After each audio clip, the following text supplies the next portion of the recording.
మాజీ మంత్రి పువ్వాడ అజయ్ కుమార్ పై ఇప్పుడు సర్వత్రా చర్చ సాగుతోంది. గత కొంతకాలంగా ఆయన పార్టీ శ్రేణులకు దూరంగా ఉంటున్నారు. బీఆర్ఎస్ లో ఉండి ప్రయోజనం లేదని ఆయన భావిస్తున్నారనే వార్తలు వస్తున్నాయి. ఇటీవలి కాలంలో ఆయన హైదరాబాద్ కి పరిమితమయ్యారు. ఆస్తుల రక్షణ కోసం సేఫ్ జోన్ ను వెతుక్కునే పనిలో ఉన్నట్టు భావిస్తున్నారు.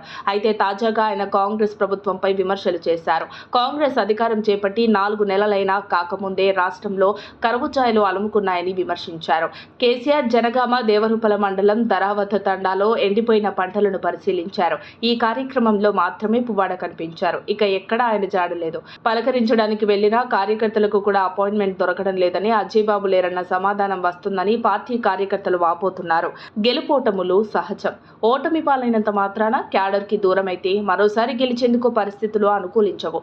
వాస్తవానికి ఖమ్మం నియోజకవర్గాన్ని పువ్వాడ అజయ్ తన అడ్డగా భావించారు. అక్కడ తన సామాజిక వర్గం ఓటర్లు ఎక్కువగా ఉండటంతో తనకు తప్ప మరెవరికి మద్దతివ్వరన్న ధీమా పువ్వాడ అజయ్లో కనిపించేది. అందులోనూ కేటీఆర్తో సన్నిహిత్యం పెంచుకుని తుమ్మల పార్టీకి దూరం చేయడంలో సక్సెస్ అయ్యారు. అలా కాకుండా తుమ్మలతో సాఫ్ట్ కార్నర్గా ఉంటే తుమ్మల బీఆర్ఎస్లోనే కొనసాగేవారు. ఆయనకు వేరే చోట టికెట్ దక్కుంటే పువ్వాడ విజయం నల్లేరు మీద నడకయ్యేది. కానీ తుమ్మల నాగేశ్వరరావు బీఆర్ఎస్లో కొనసాగి ఎక్కడైనా గెలిస్తే తన మంత్రి పదవికి ఎసరు వస్తుందని భావించిన పువ్వాడ అజయ్ ఆయనను దూరం చేశారు.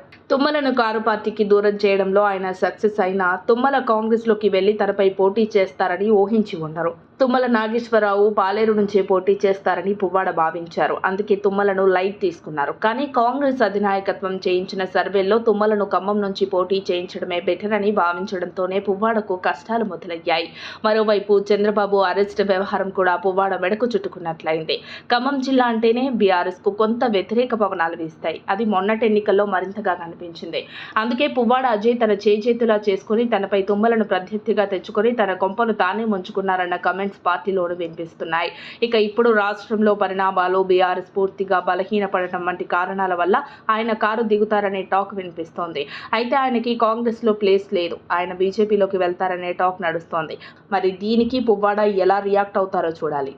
మరిన్ని అప్డేట్స్ కోసం మా కాయ్ టీవీని సబ్స్క్రైబ్ చేసుకోండి.